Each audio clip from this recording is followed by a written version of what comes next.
Hello and welcome to our podcast where today we celebrate the 50th anniversary of one of the best movies of all time, Jaws. I am your amazing, spectacular host with the most, Detective Artemis. Bum, bum. Bum, bum, bum, bum, bum, bum, bum, bum, bum, bum, bum, bum, bum. And I am old buddy Ben Cleaver. I fucking loved it. That was cool. Here with we're going to talk about one of my favorite movies of all time. And as you said, I think most people can agree it's one of the greatest films of all time for various reasons. Absolutely. And this is Drink to a Decade. Cheers. Prost. Okay. Mouth sounds. Decades never tasted so sweet. 1975, Artemis. 1975.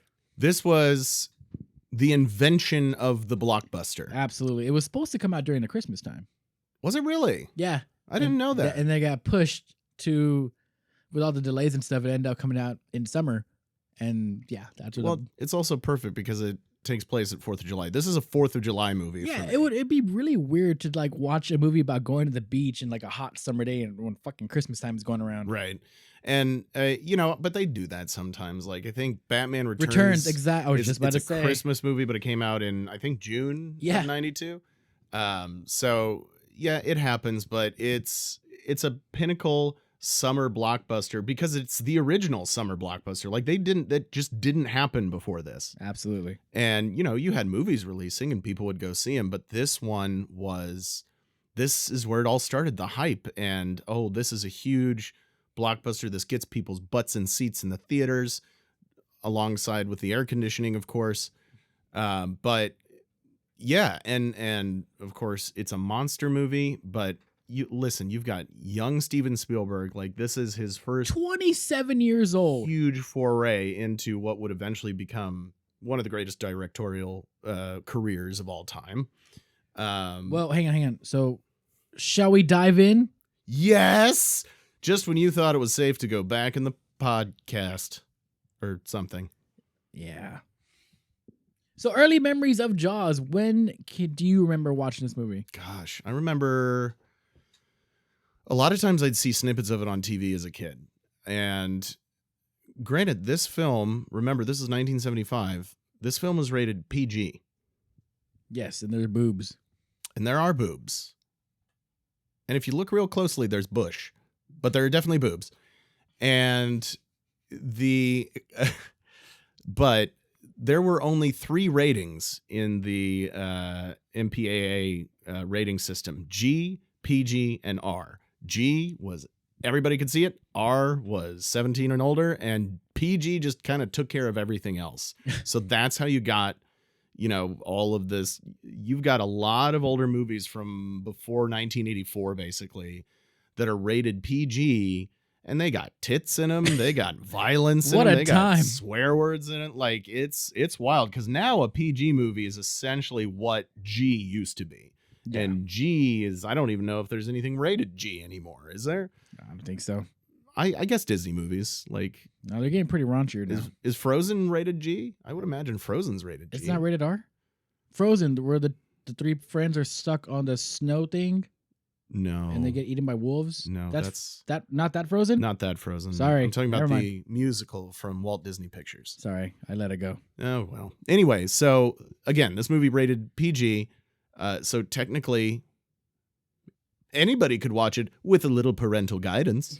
Mommy, what's that? Exactly. But I remember most of my early experience with it was watching snippets of it on TV until I got it on VHS, which I think it came on a double VHS when I bought it. It was like a special edition double VHS because that's how old I am. I remember Titanic being a double VHS. Yep, Titanic was a double VHS.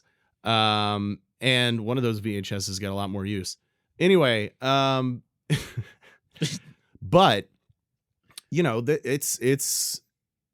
it truly is scary, not just for a little kid. The way that it's constructed, the way that it's put together is so well done. So I was kind of scared of it as a little kid, with good reason. I just remember one time we were watching like the last 20 minutes or the last 30 minutes of Jaws at my buddy Nathan's house when I was, I don't know, 8, maybe 9.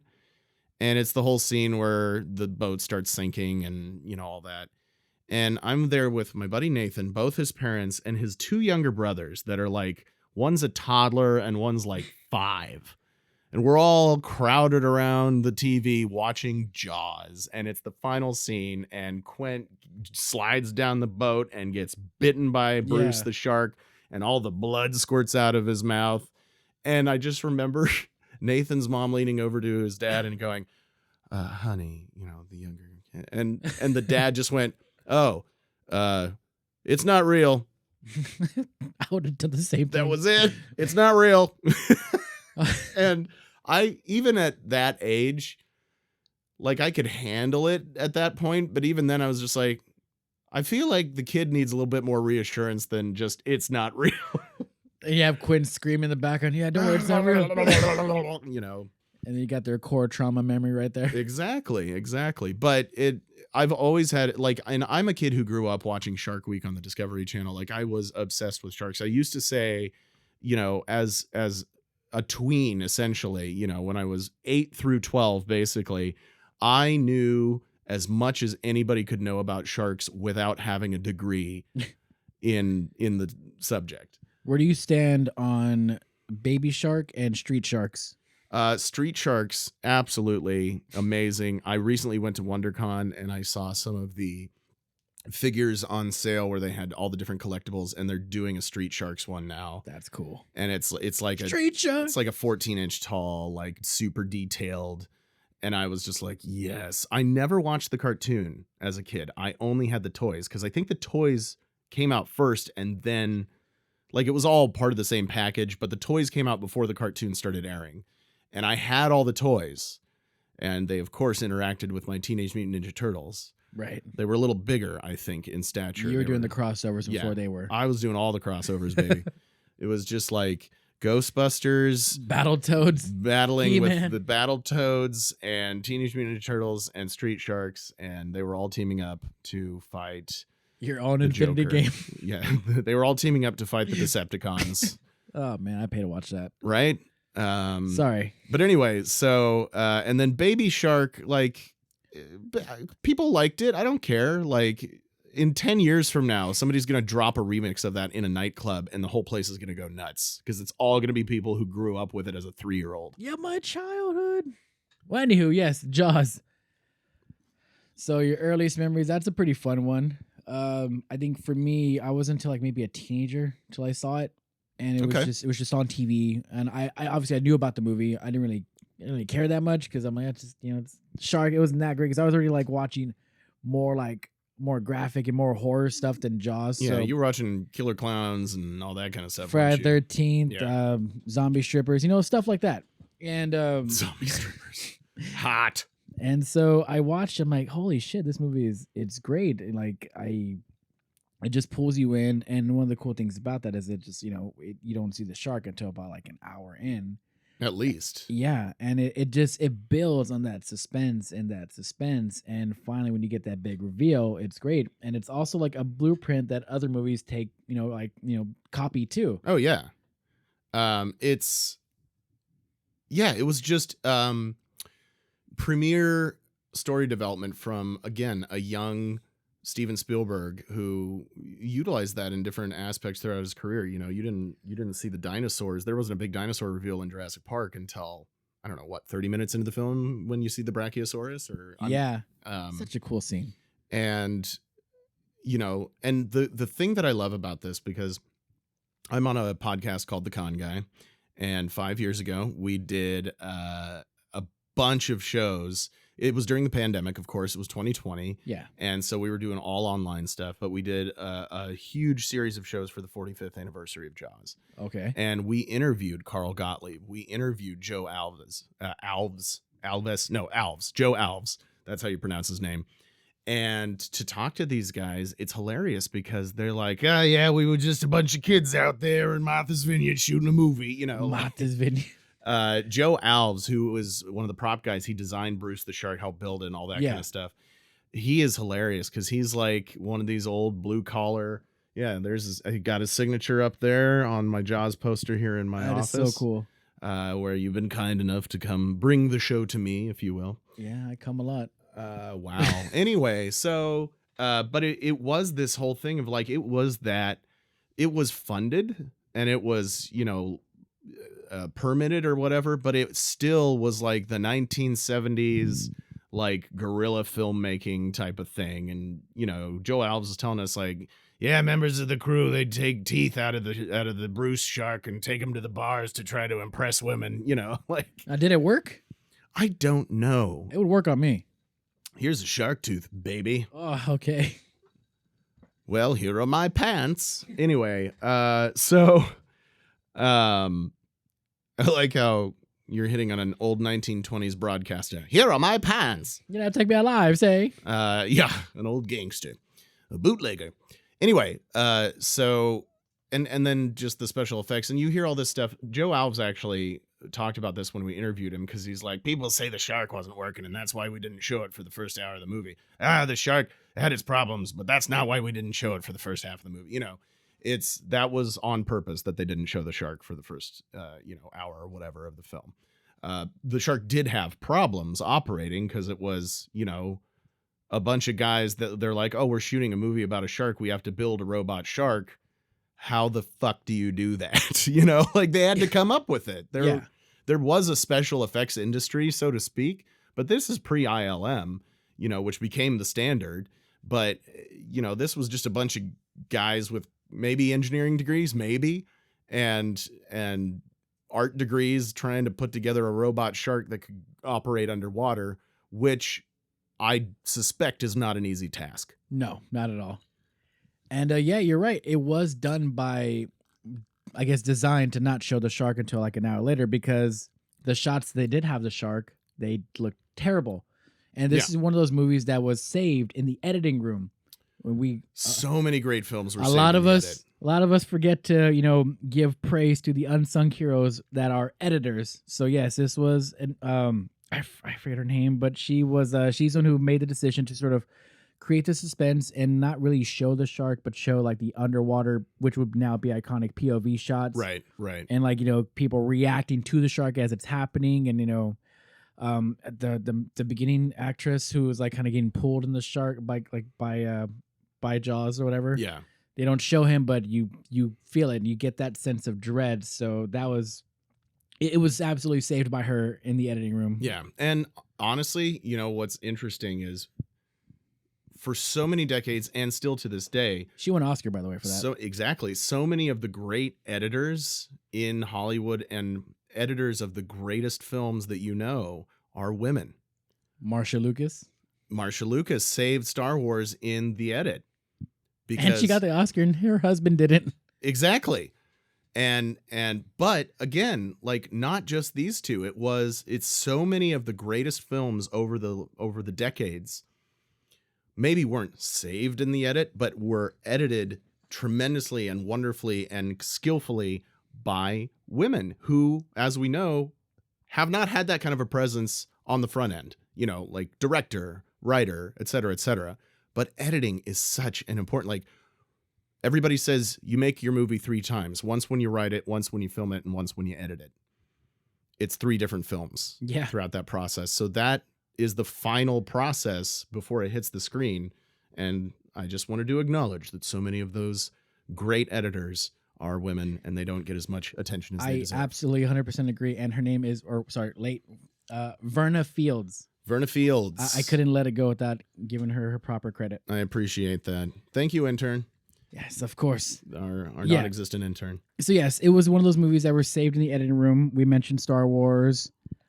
And and it kind of like, it was even, I won't say copied, but like it was, now a blueprint. We see John Carpenter do it with Halloween. Oh, yeah. We see it in Alien, the movies that came out a couple years afterwards. Mm-hmm.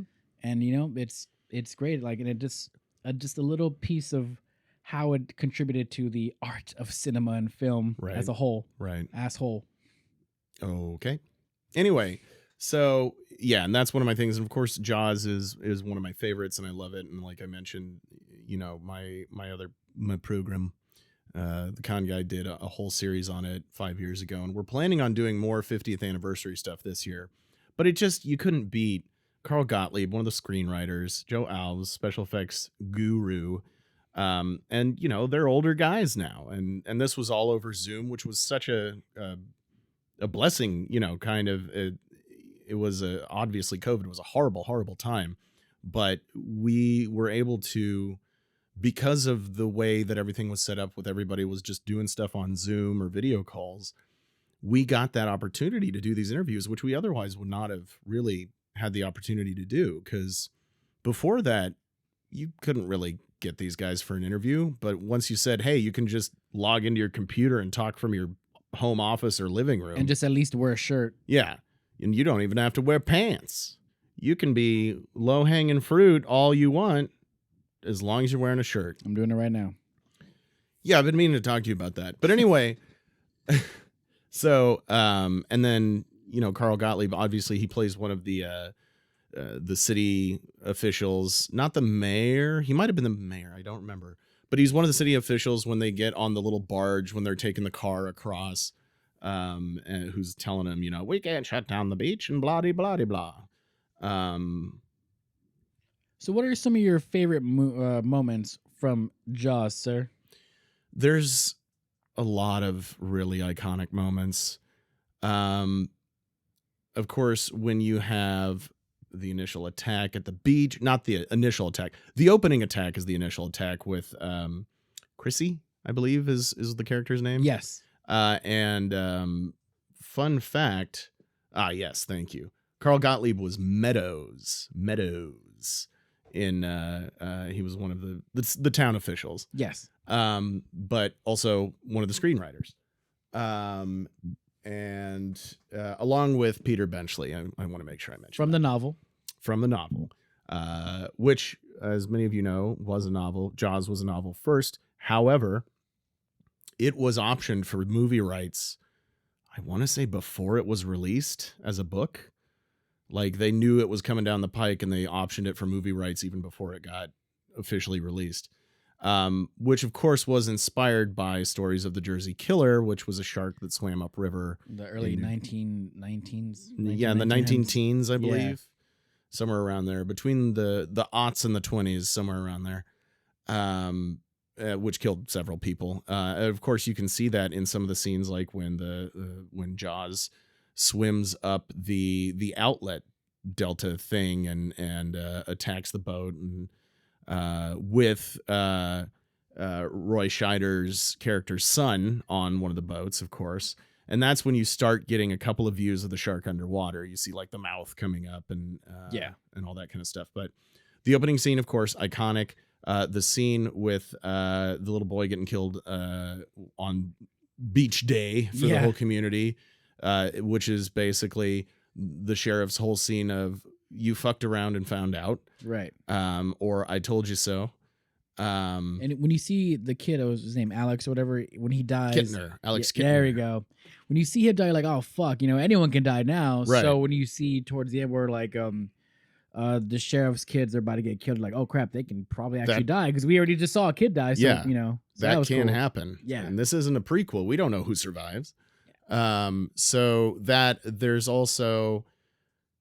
Gosh, there's so many. There's the scene when they introduce Quint, Robert Shaw's character, where they're all arguing in the city, you know, the town hall, and he just scratches his fingers down the chalkboard. And he's like, "Oh, get your fish for you," you know, that whole scene.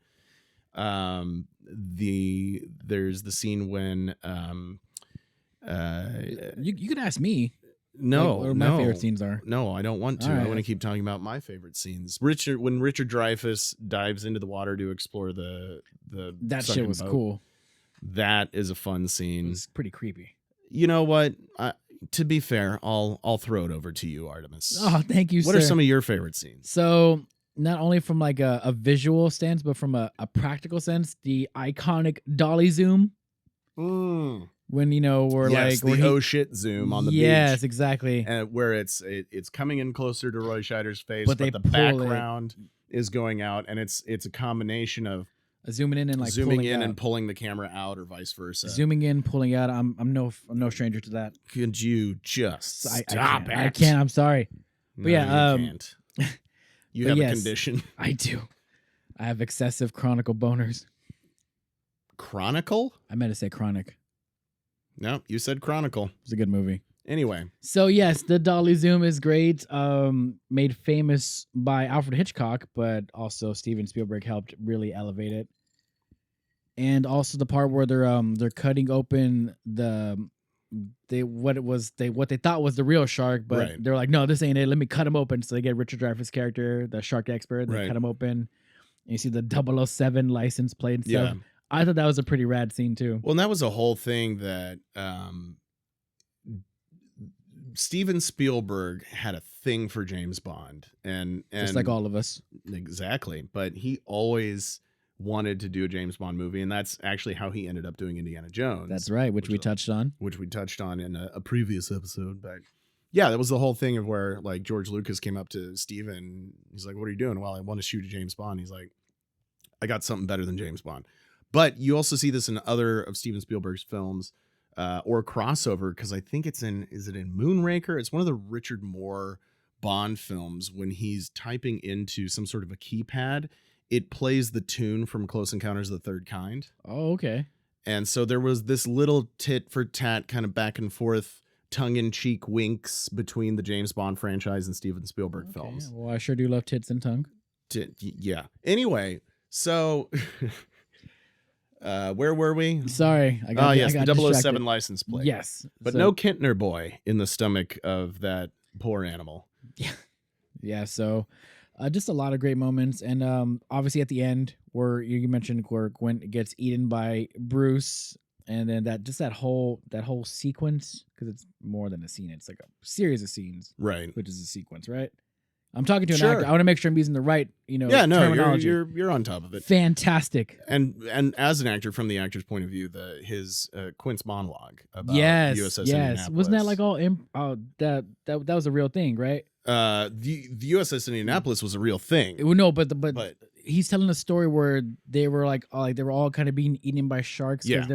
That was a real thing. That actually happened. Yes. That's literally one of my worst nightmares, is just to be stuck in the middle of the ocean. You're just floating there and just waiting to be eaten by presumably a shark or some creature, or maybe a megalodon. I don't know. But it's the way he delivers it's so good. He'd been bitten in half at the waist, like that whole thing. And I actually did that monologue in my acting class a couple of years ago. Can I get a bit of that right now?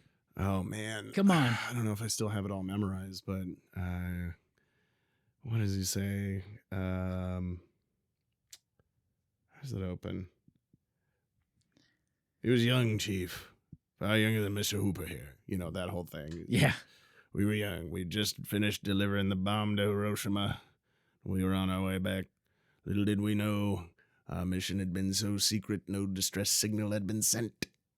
That whole thing. That was good. That's good. And of course, I did it in my own voice, but that's my Robert Shaw impression. It was good. Because doing a Robert Shaw impression while doing the monologue is a load of fun. Yeah, a lot of layers. Also, Robert Shaw was like stone drunk the whole time they filmed this film. Like, that's a fun little fact. Absolutely. I guess we can get into that at trivia later. Yeah, but I mean, I think he was just really just trying to get into character, really hone in the method acting. I'm going to get wasted for my character. I wouldn't blame. You know how often that happens in movies? And it's not just like, okay, for example, the Super Mario Brothers movie. John Leguizamo and Bob Hoskins. That was a paycheck movie for both of them, and Hoskins was ripped the entire time they were filming. That he was like, I don't give a shit about this movie. Now, kind of, conversely, if you watch something like Practical Magic, and there's that scene where they're all getting drunk in the house or whatever. Yeah. They were basically like, why don't we actually start drinking while we shoot this scene, so that it's like, but they were supposed to be drunk in the scene. It wasn't just like, I don't want to remember any of this, like Hoskins. I see. I don't want to remember any of this. But Bob Hoskins, rest his soul, of course. Yes. But I do think, I know you were kind of joking around, but I think it was a little bit of like Shaw getting into character by just being stone drunk the whole time. Yeah, it worked out. I think a little bit of it was just like he was an alcoholic, but I'm enabling him. Of course, he had rest his soul. But of course, he had he had a career before that, and so this. I don't know particularly Robert Shaw, but I don't know if any of them knew what this was going to be when they were done shooting it. Like that it was going to become, nobody knew what a blockbuster was. Yeah. And how it became. It's like the highest grossing movie of all time at that point. At that point. And so I think it's interesting when you look back and you talk to some of these guys, like I was mentioning earlier, Joe Alves and Gottlieb and all those guys, when they were just like, we were just filming a shark movie, man, with a 27-year-old director, you know? And so that's great to me, because I feel like you're filming the first Jurassic Park movie, you know it's going to be iconic, or you have an inkling. You're filming Jaws as a 27-year-old Steven Spielberg and a bunch of dudes, you know, building a shark out of whatever. A Shaq movie. You don't know that this, you know, a year from now, this is going to be the biggest thing that the world has ever seen with regards to entertainment. So that's pretty cool, and those are great origin stories where it's like, we were just doing something we loved. Yeah. You know, and it really, turned out really resonating for some of us folks. Right. Yeah. You don't expect it to be, you don't hope, or you don't expect it to be. And I think that's where you kind of get the better result, is like, okay, because if you go in there like, it's going to be the greatest fucking movie of all time, and it fucking sucks, it's going to be devastating. And we've seen that happen. We've seen the hype. We've seen even directors and actors be like, this is going to be the best thing ever. And then it just is bullshit. And we see a lot of stuff where it's like, we made this thing. And then it either turns out to be huge or at least becomes a cult classic. I would say like The Fifth Element is a cult classic. Absolutely. So many people love that movie. It wasn't necessarily a blockbuster when it came out. But, you know, there was a lot of work, a lot of special effects, et cetera, that went into that. And it's weird. It's a super weird movie, but people love it. And I don't think like Bruce Willis and Mila Jovovich and all them knew, like, and again, as we were talking in the last show, Gary Oldman. Yeah, he's in everything. God damn it. But I don't think they knew, like, oh, this is going to be, maybe they did. Maybe they were going to be like, yeah, a lot of people are going to like this because it's fucking weird. But to the extent that it is now, they probably didn't. It's beloved. And so I don't think these guys, when they're making Jaws, they probably thought, it's going to be cool to watch, but they probably thought we're going to be the only ones watching it, you know, like. Yeah. So sometimes you just kind of have to go in there with low expectations. I think you just show up and try to make the best story that you can tell. And, you know, that's probably a better way to say it. I'm a little more pessimistic than you are. Yeah, I don't think it's about expectations. You're just like, I want to, you know, if I'm making something, I want it to be the best that I can do. And to go in there with some passion. Yeah. With some Moxie. I think it's Moxie. Yeah. I think you're confusing it with Robin of Locksley. Yeah, that's true. I think about that guy frequently. Mm-hmm. Well, do you have any trivia that you want to share with the class, sir? I do have trivia. I have a couple pieces of trivia. Lay it on me. I think I mentioned it earlier that Robert Shaw was stone drunk the entire production. But there's also the opening scene with Chrissy, the first girl that gets killed by Jaws. Unfortunately, the mechanism that they had geared up to drag her around in the water, I don't know if it malfunctioned or she just didn't get locked into it correctly, but it was like tugging on her leg and it did hurt her. And so her screaming in pain and saying, it hurts, is actually her screaming in pain and saying, it hurts. Oh, shit. And they kept it in the film. Of course, with her permission, they kept that shot in the film because obviously it's effective. Yeah. And so that's a big one. Again, the shark did malfunction quite a bit, but that was not the reason that the shark does not show up until, you know, later in the film. I think with production, they did have to shoot around a little bit of the like the beach schedule on Martha's Vineyard, which is where they shot it and called it Amity Island. I'm trying to remember. I've got a couple other things. Well, I mean, we mentioned, you know, it was the first ever blockbuster, and this is pretty common knowledge by now, but I'm just going to go ahead and ask because, you never know. Do you know what was the next blockbuster to also exist, but to dethrone it off like highest grossing movie of all time? what was the next block? Oh, Star Wars. Yes, it was Star Wars. That's right.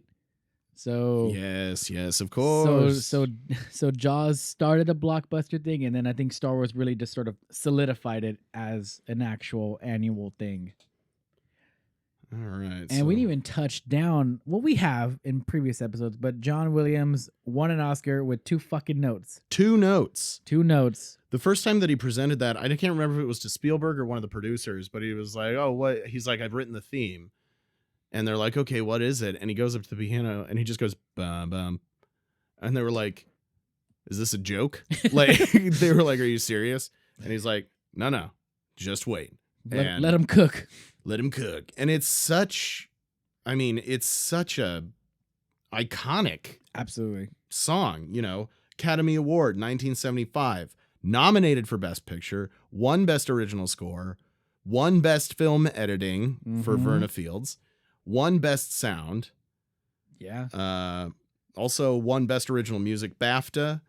And it won a Golden Globe for Best Original Score. Again, John Williams. That's 3 for 3. John Williams would also win another Oscar for sound with Star Wars a couple years later. Indeed. And John Williams won a 1976 Grammy for the score of Jaws for 2 notes. Dun, dun, dun, dun. 2 notes. Yeah, I don't think that a lot of people would really give all the credit for John Williams, because it's like, without the theme, this movie would not have the effectiveness that it was going for. So it's one of those times where the soundtrack really just becomes its own thing and helps really elevate the movie as well, instead of just being background noise. Absolutely. And again, you're looking at iconic scores, and John Williams is very good at doing that. And Jaws, Star Wars, Superman. Yep. These are all things that name a few. You can remember these, and these are all from the 70s. These are all from the same time period, because I think, what was Superman, 78? 78, I believe. Yeah. So let's see here. I've got some trivia here, or it's more like interesting facts, I guess. And we've mentioned it, and everyone knows that Bruce was the name of the shark. Bruce was the name of the shark. Named shark. after Steven Spielberg's lawyer. Mm-hmm. That is a good one. Roy Scheider ad-libbed the line, "You're gonna need a bigger boat." It's one of those quotes that a lot of people, including myself, have misquoted for years, and I always said it as that we're gonna need a bigger boat, but it's you're gonna need a bigger boat. Mm-hmm. Just like Luke, I am your father. That's not the line. That's not the line. It's just, no, I am your father. When they discover Chrissy's remains on the beach towards the beginning of the film, the prop arm looked too fake, according to Steven Spielberg. So instead, they buried a female member of the crew in the sand with only her arm exposed. Yeah, that looks good. Okay, here it is. When composer John Williams originally played the score for director Steven Spielberg, Spielberg laughed and said, "That's funny, John, really. But what did you have in mind for the theme of Jaws?" Spielberg later stated that without Williams' score, the movie would not have only been half as successful, and according to Williams, it jump-started his career. Several decades after the film's release, Lee Fierro, who played Mrs. Kintner, that Kintner boy's mom, yes, she walked into a seafood restaurant and noticed an Alex Kintner sandwich on the menu. She commented that she had played his mother many years ago. Jeffrey Voorhees, the manager at the restaurant, who had played Alex, ran out to meet her. They hadn't seen each other since the original movie shoot. So Jeffrey Voorhees, I believe, played the sheriff. What did he play? Oh no, he played Alex Kintner. Oh my gosh. Or the Sheriff Roy Scheider? Not the sheriff. There was a deputy that we also but so for the show a couple of years ago, we interviewed Jeffrey Voorhees. Okay. But we also interviewed the guy who played the deputy who finds the body on the beach, and he's like back there like, ooh, oh, at the beginning. And I couldn't remember his name. I got them conflated in my brain. But apparently Mrs. Kintner walked into a seafood restaurant years later and found her own son, who had been eaten by a shark, managing the restaurant. How strange. Is that irony or coincidence? One of them. Over 67 million people in the U.S. went to see this film when it was initially released in 1975. That is just under a third of the country's total population at the time. Make a third, I mean, just under, but let's call it a third of the country. A third of the United States population went and saw Jaws in 1975. And that is how it became the first summer, quote unquote, blockbuster. Amazing. Good stuff. And at least, it did have a couple of sequels, which I guess we can dive into with the sequel talk. And after a while, when do you think Jaws jumped the shark?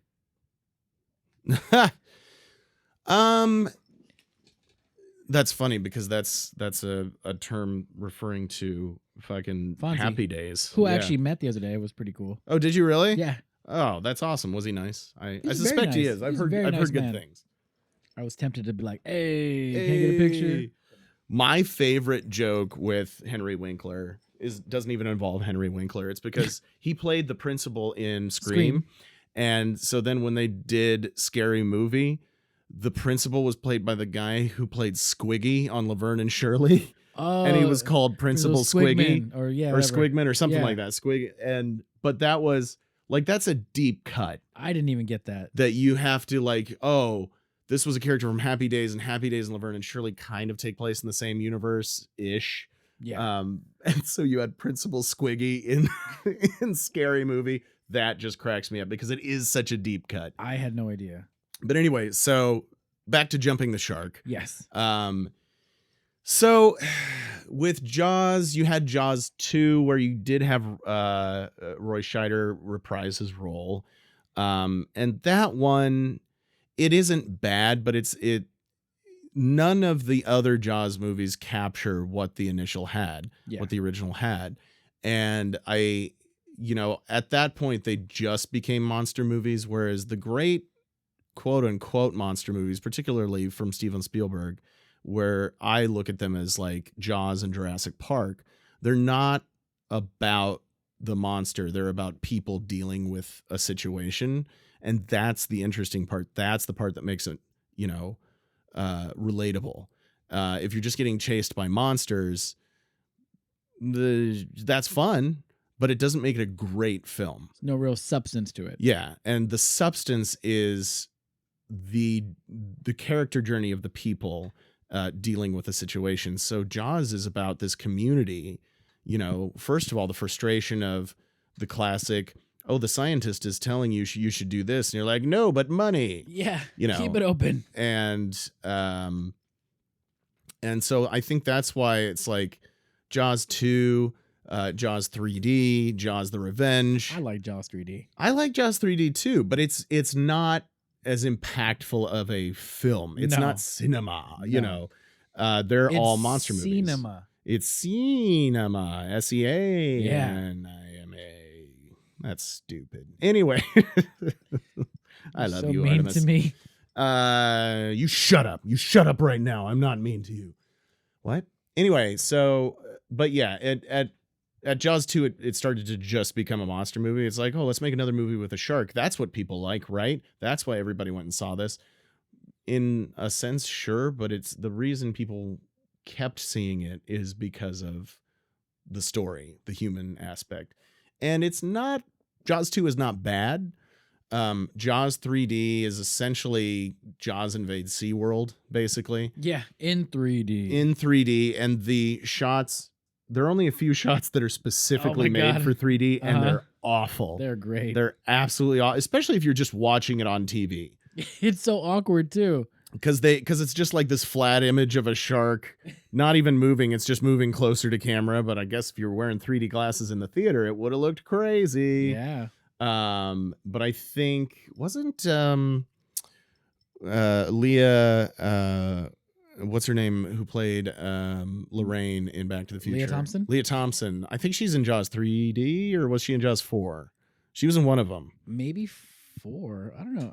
Intern. Wait, no, it's me now. And then Jaws 4, which is called Jaws the Revenge. With Sir Michael Caine. I think that one wasn't even technically initially licensed to be a Jaws movie.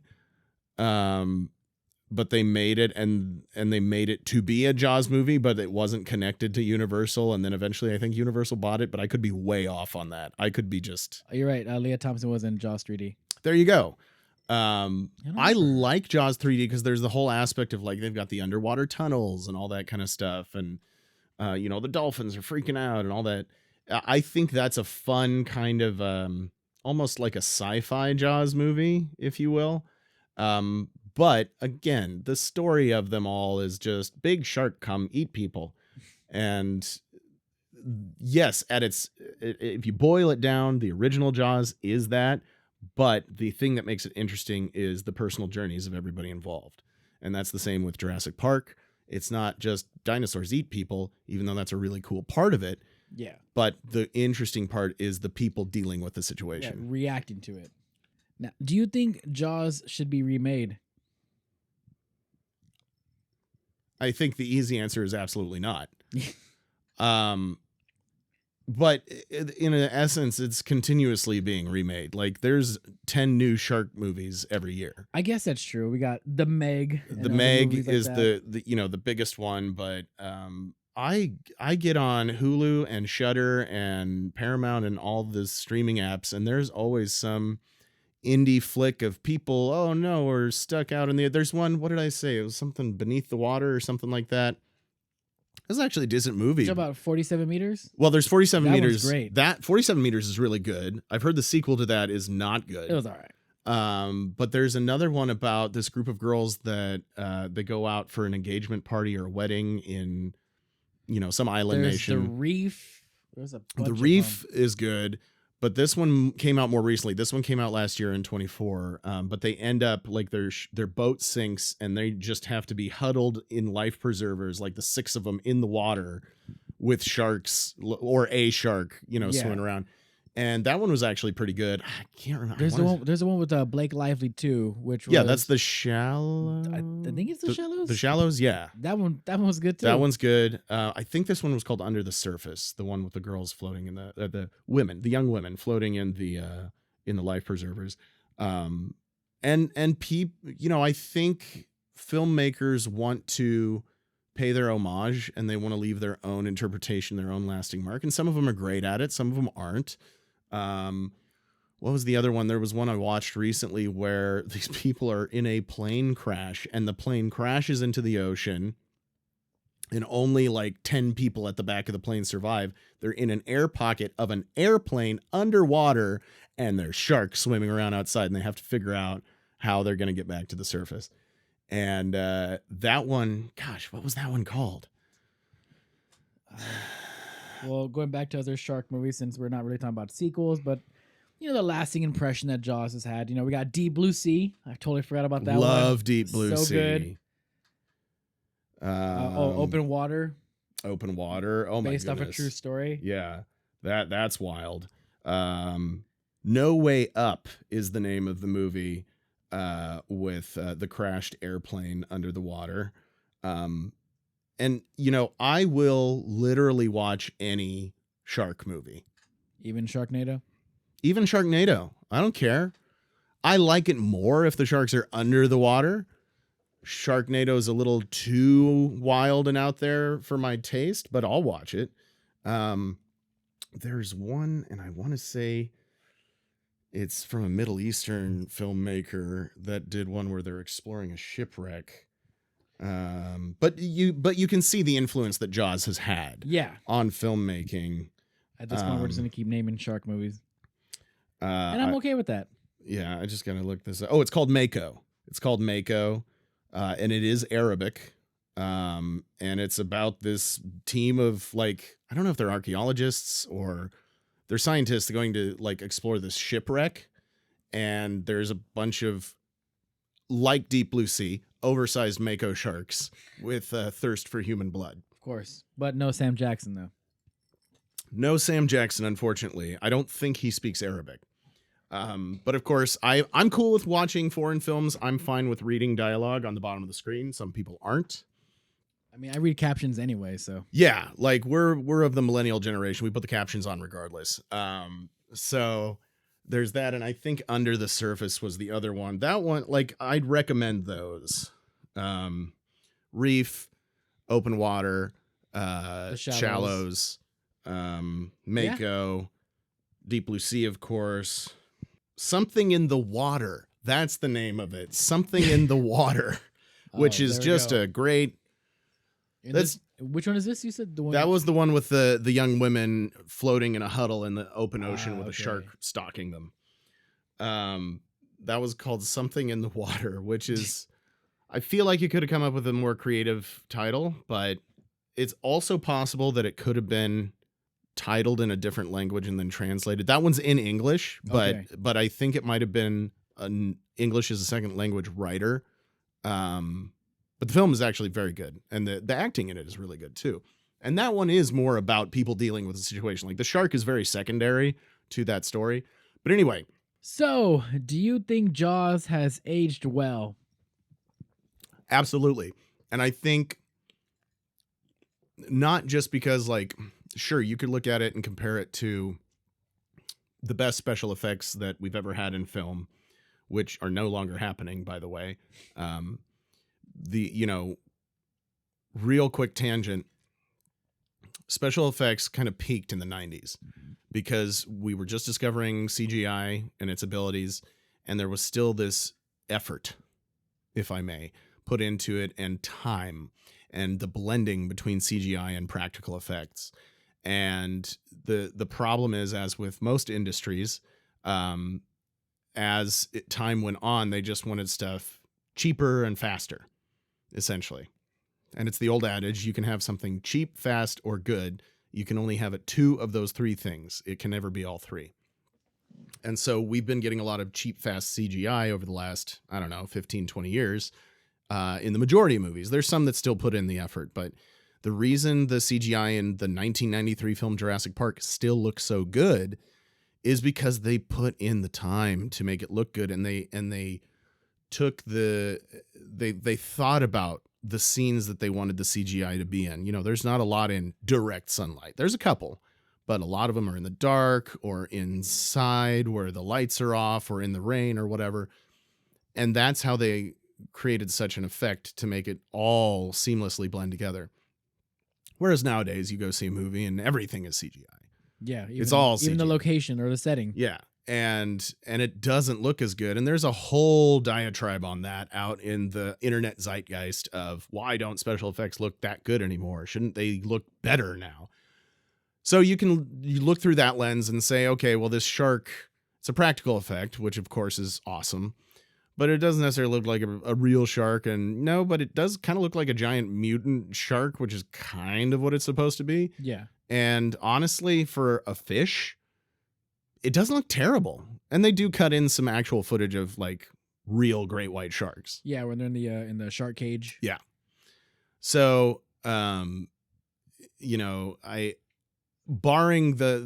any critique of the special effects, I'd say the story absolutely holds up. The acting holds up. These are not community theater players. Dreyfuss, Scheider, and Shaw are incredible actors. The supporting cast was all incredible. I think just as a story, it still holds up. I think the visual effects, it takes place in the 70s, so obviously it looks like a 70s. It's made in the 70s. It takes place in the 70s. It looks like a 70s movie. That's a great effect. People try to make it look like that now. Like there is money, time, and effort spent on trying to make something look like you shot it in the 70s. But this just has that authenticity. It has that authenticity, and Bruce the shark, the animatronic shark, he is absolutely good enough to hold up as a special effect to this day. I don't think there's any problem with him because it's a shark. He's not supposed to move around smoothly in the air, And anytime they show him in the water, it looks like a shark swimming in the water. A giant weird mutant shark, but still. Yeah, and I agree. This movie has aged very well, not just in terms of like visuals and like technical aspects, but in stories too. We have the whole ignore the scientists and keep it open for profit. Profits over people. It's something we still see today, unfortunately, and with just that reason alone, totally unrelatable. It just makes it like just more like an evergreen theme. And so Indeed. aside from that, we get the suspense and the build, and is it a horror movie? Is it a thriller movie? I will call it a horror movie because there's a fucking thing in there killing people. So I'll even call it a slasher. Why not? I don't care. So yes, I think it's aged well, and the blueprint for the build up. Like I said, we've seen it in other movies. They get it from that, and it was saved in the editing room. And just all these things that really help make it the icon that it rightfully deserves to be. So yeah, I love everything about it. I'd say the majority, maybe 80%, maybe 90%, maybe 75%. I don't know. But the majority of filmmakers, young or old, many of them want to make a shark movie because of this. Yeah. There is some sort of draw, not just from Jaws. There is that mystery of what's in the water that might get me. That's a whole thing in and of itself. But because it was executed so well with Jaws, the majority of filmmakers want to put their mark on that or give their own interpretation. And as I was saying earlier, you can't swing a dead cat on the streaming services without hitting a shark movie. And I love watching the majority of them, even if they're like not that good, because it's a shark movie and I kind of love sharks and the mystery of that. And it is this ancient mystery too, because it's like sharks have been existing on Earth since before the dinosaurs, and they're still here. We're afraid of them, even though they don't eat as many people as we kind of assume they do. But it makes big news when somebody gets bit by a shark. Yeah. But it is that mysterious, ancient, whatever it is that makes for a good big bad in a story. And I think it's fascinating from a storytelling perspective, from a natural perspective, and I'll watch any movie that you got a shark in, or I'll at least watch the first 20 minutes. If I'm not impressed after 20 minutes, I'll shut it off. But yeah, I agree. Well, beautifully and eloquently said, good sir. And I think on that note, we can kind of call it a wrap. Call it a fart. A fart, sure. I don't know. You said call it and I was like, call it a fart? Yeah, I don't know where my mind is. I'm a little buzzed. Where is my mind? Great song. I like their second album better. Fine. Doolittle. Anyways, thank you, Steven Spielberg, John Williams, and everyone else involved in this cultural iconic classic. And happy 50 years, man. Special happy 50 years. Cheers. And a special shout out to my boys, Joe Alves and Carl Gottlieb, who may not remember who I am, but I did interview them 5 years ago, and they were both delightful. And it was an honor and a privilege to be able to interview them.